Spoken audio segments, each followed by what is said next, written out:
শ্রী গৌরাঙ্গ নিত্যানন্দ শ্রী অদ্বৈত চন্দ্র গদাধর শ্রীবাসাদি গৌর শ্রী কৃষ্ণ চৈতন্য প্রভু নিত্যানন্দ হরে কৃষ্ণ হরে রাম শ্রী রাধে গোবিন্দ হরে কৃষ্ণ কৃষ্ণ কৃষ্ণ হরে হরে হরে রাম রাম রাম হরে হরে হরে কৃষ্ণ কৃষ্ণ কৃষ্ণ হরে হরে হরে রাম রাম রাম হরে হরে ভক্তি বিতানতে ভক্তি মুকমাবর্তৈ শ্রুতিং যত্নে পাতি প্রতিবেন্দস্য স্কলৎপাত গতির্মুহ সকৃপাজষ্টিদানে সন্তু সন্তু বলং বলং।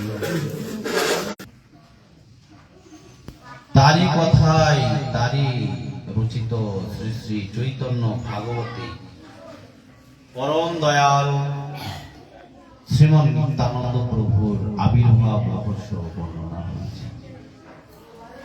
আজ আমাদের সেই মহতী পরম পাবনী তিথি জগৎগুরু প্রেমদাতা দয়াল শিরোমণি শ্রীমন নিতাই চাঁদের শুভ আবির্ভাব রয়েছে। আমাদের অহোভাগ্য দয়াল শিরোমণি নিতাই চাঁদ এই কলির জীবকে তুলে তোলার জন্য ধরে তোলার জন্য তিনি অবতীর্ণ হয়েছে। নিতাই চাঁদ আর মহাপ্রভু সম্পর্কে বলতে গিয়ে বললেন, যে জায়গায় মহাপ্রভুর প্রণাম মন্ত্রে বলা আছে আজানম্বিত বুজো কনকাবতাত সংকীর্তনই কপিতর, এই পিতর শব্দের অর্থ ব্যাখ্যা করলেন পিতা চ মাতা চ ইতি পিতর।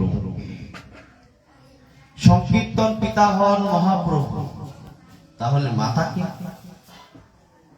বললেন সেই মাতা হচ্ছে কলিজীবের মাতা হচ্ছেন দয়াল শিরোমণি নিতাই চাঁদ। কেন?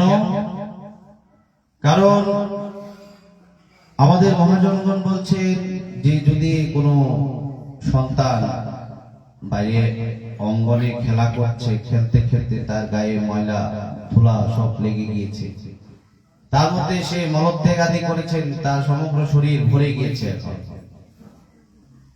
আর এই মুহূর্তে যখন বাবা আসলে পরিষ্কার করে সুগন্ধি আদি লাগিয়ে তারপর যখন বাবার কাছে দিল, বাবা তাকে ছুড়ে দিল। বললেন আমাদের কলিজীবেরও ঠিক একই অবস্থা। কিন্তু নিতাই চাঁদ এতটাই করুণার মূর্তি, এতটাই করুণার সাগর, বললেন ভক্ত হলে ভগবানের কৃপা লাভ করা যায়, আর নিতাই চাঁদ আগে তাকে কৃপা করেন, তারপর ভক্ত হলো কি না হলো সেটা পরে। এই জন্যই তাকে মাতা বলা হয়েছে। কেননা কারণ ভক্ত হতে গেলে যেগুলো প্রয়োজন, যে যে কথা ভগবান শাস্ত্রে বলেছেন, বলেন এইগুলো সবগুলো পালন করা ভগবত কৃপা লাভ করবো না।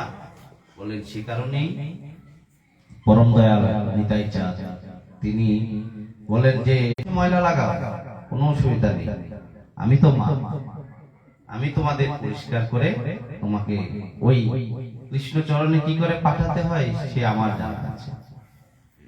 বলেন সেই নিতাই চাঁদেরই শুভ পাবনী তিথি, রারদেশ নাম এক চক্রা গ্রাম, হারায় পণ্ডিত ঘর, শুভ মাঘ মাসী শুক্লা ত্রয়োদশী, তাহে জনমিলা। তিনি এসেছেন, কে এসেছেন? বললেন যিনি পূর্বে ব্রজে বলাই দাদা ছিলেন, এবে নিত্যানন্দ। তিনি নিতাই হয়ে এসেছেন কেন? বললেন ওই যে গৌর এসেছে, গৌর আসবে, প্রতিলীলায় কি করেন আগে তাকে পাঠান। রামলীলায় লক্ষ্মণ পরে এসেছে, রাম আগে এসেছে, কিন্তু এরকম কিন্তু না। চার ভাইয়ের জন্ম এক সময় হয়েছে, এই ধরুন সেকেন্ড বা মিনিটের কিছু ব্যবধান, কিন্তু চারজনই তো একজনের অংশ। তো যখন তিনি ওই ত্রেতার লীলা সম্পন্ন করলেন, এবার বৈকুণ্ঠে নিত্যগুলোকে শেষশায়ী সংকর্ষণ, সেই সংকর্ষণ তিনি আমার নিত্যানন্দ প্রভু, তিনি বলছেন যে গোবিন্দ প্রভু, প্রতিবারই অন্যান্য যুগে তুমি আমার বড় হয়ে যাও আর আমাকে তোমার আদেশ মানতে হয়। এই লীলায় দাপরে আমি তোমার বড় হয়ে যাব। সবসময় যে তুমি বড় হয়ে যাবে তা নয়, এবার আমি বড় হয়ে যাব। তাই বলাই চাঁদ রূপে তিনি আগে আসলেন, তারপর আসলেন কে? কৃষ্ণ। বলেন ঠিক এই দেখুন না, এই নিত্যানন্দ ত্রয়োদশী তার 20-22 দিন পর হবে আমাদের দোল পূর্ণিমা, মহাপ্রভুর আবির্ভাব। কেন আগে নিতাই চাঁদ আসবেন? কেন আসবেন? বললেন আসন নিতাই, বসন নিতাই, ভূষণ নিতাই, নিতাই জগতময়। ওই ভগবান শুধু তার দেহটাই ভগবান, তার আসন ভূষণ ধাম সত্র সজ্জা পাদুকা বিহার যা কিছু আছে না কেন, বলেন সমস্ত কিছুই হচ্ছেন সংকর্ষণ। আর এই মূল সংকর্ষণই হচ্ছে আমার পরম দয়াল নিত্যানন্দ প্রভু। অন্যান্য যেই বলছেন শেষ ওই কারণোদ্দশায়ী বিষ্ণু, গর্ভদশায়ী বিষ্ণু, ক্ষীরোৎসাহী বিষ্ণু, অনন্ত যাদের নাম বলা আছে, বলেন সবই কি? বললেন সব হচ্ছে সংকর্ষণের কলা, কলার কলা অংশ মাত্র। বলেন তারপরে বলাই দাদা তিনি মূল সংকর্ষণ, তার পরবর্তী স্বরূপে তিনি নিতাই রূপে এসেছেন। ওইখানে তিনি যেরকম তিনি যে নিতাই যে দয়ার মূর্তি হবেন তা দাপর থেকেই বোঝা গিয়েছে। দেখুন না, দাপরে কিন্তু বলাই দাদা কোনো রক্তপাত তেমন একটা করেননি। একবার মাথাটা গরম হয়ে গিয়েছিল, তাই লোমহর্ষণকে মেরে ফেলেছে। আর লোমহর্ষণকে যদি না মারতো তাহলে ভাগবত আসতো না, কিন্তু সেটাও তারই লীলার অংশ। এছাড়া দেখুন সমস্ত ভাগবত পড়ে গেল, কোথাও ভাগবতে বলা নেই বলাই দাদা কাউকে মেরেছে। সেই বলাই দাদাই আরো বেশি করুণা নিয়ে এই আজকের পুণ্যতিথিতে তিনি এই জগমাঝে অবতীর্ণ হয়েছে। যদি নিতাই না হইতো কেমনে হইতো, কেমনে হইতো? কে জানাতো, কে শুধিত জীবের মধ্যে, দিয়া গৌর সন্ধান শুদ্ধ কর প্রাণ। যদি নিতাই চাঁদ না আসতো তাহলে আমাদের এই এত কৃপা, আমরা ভক্ত হওয়া তো দূরের কথা, ভগবানের নাম গুণগান করাটাই ভুলে যেতাম। কারণ ওই ভক্ত হয়ে তাকে আরাধনা করতে হবে, সেই চিন্তাটা দূর করেছেন কে? আমাদের নিতাই চাঁদ। নয়নে দেখিবে যারে, মহাপ্রভুর আজ্ঞা যখন তিনি পালন করতে গেলেন, নয়নে দেখিবে যারে কৃষ্ণ নাম দিবে তারে। যাকে দেখবে কোনো বাদ বিচার কোনো কিছু করবে না, আচণ্ডালে প্রেম দান। আর সেই প্রেম দিচ্ছে বলেই তো আজকে আমরা সবাই বামনে চণ্ডালে করে কোলাকুলি। কবে বা ছিল এই রঙ্গ?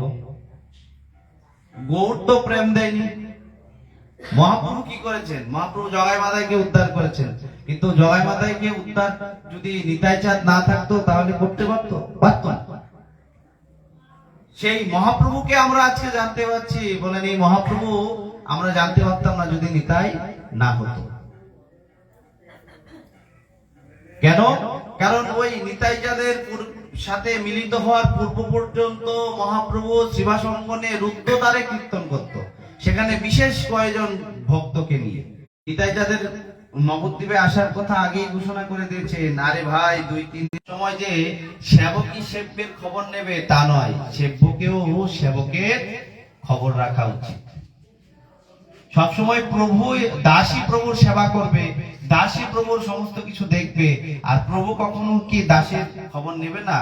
আরে উনি যে প্রভু হয়েছে দাসকে দিয়েই তো, দাস না থাকলে কি কখনো প্রভুর অস্তিত্ব আছে? ভক্ত ছাড়া খুঁজে পায়। আর মহাপ্রভু যখন ইষ্টগোষ্ঠী করছেন তখন বলছেন যে তালদ্দজ একরথ সংসার ভিতর, যে হে শুনো, সবাকার স্থানে প্রভু কহেন আপনি, আজ আমি অপরূপ দেখিল স্বপনে। আমি জানো স্বপ্নে একটা অপরূপ দৃশ্য দর্শন করলাম। কি সেই অপরূপ দৃশ্য? গৌরকে ধরার পাত্র নেই। গৌরকে ধরবে কে? আমাদের মহাজনগণ বলছেন যে আমরা আলালনাথে গিয়ে মহাপ্রভুর যে অঙ্গ চিহ্ন দেখতে পাই পাথরের মধ্যে, বললেন সেই পাথরটাও নিতাই। কেন? কারণ গৌরকে ধরার সামর্থ্য কারণ নেই যদি নিতাই না হয়। মহাপ্রভু যে ভাবাবেশে পড়ে গিয়েছে পাথরের উপর, বলেন সেই পাথরটাও নিতাই। আর যদি এটা নিতাই না হতো তাহলে এটা গলতো কি করে?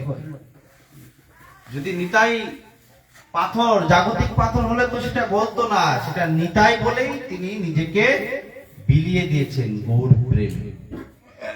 তা বলছেন ওই যে তার মাঝে দেখি এক প্রকাণ্ড শরীর, মহা এক স্তম্ভ স্কন্ধে, গতি নাহি স্থির। বলেন তার মধ্যে দেখলাম কি? বললেন আমাদের সমস্ত পাপকে তিনি নিবেন, আমাদের যত কালিমা, যত ওই দোষ আছে, যত আমাদের অপরাধ আছে, সমস্ত কিছু তিনি গ্রহণ করবেন। নেন তাই, তার নাম নিতাই। তিনি যদি না নিতেন তাহলে আমাদের গৌরচরণ পাওয়া, ভজন, বললেন নিতাই ভজলেই গৌর মিলে, আর গৌরকে পেলেই ব্রজে যাওয়া যায়, যুগল সেবা করা যায়। আমরা চিন্তা করি কি না, প্রথমেই দৌড় দিয়ে আমরা ঢুকে যাব ব্রজে, বৃন্দাবনে, প্রথমেই যুগল আরাধনা করব। বলে কখনো কারো পক্ষে সম্ভব নয়। কেন? হেন নিতাই বিনে ভাই রাধা কৃষ্ণ পাইতে না। নিতাই চাঁদ কৃপা করেছেন বলেই আমরা গৌরকে জানতে পারি, ব্রজের রস আস্বাদন করতে পারি। যারা আমরা রাগানুগা মার্গের ভজনের কথা বলি, বলেন এই রাগ মার্গ যদি অনুসরণ করতে হয় তাহলেও নিতাই চাঁদকেই ভজনা করতে হবে, নিতাইকেই আগে ডাকতে হবে। কারণ অনঙ্গ মঞ্জরি ছাড়া প্রবেশ হবে না। আমাদের এখানে যারা আছে সবই আমরা অনঙ্গ মঞ্জরিকে ধরেই ঢুকতে হবে।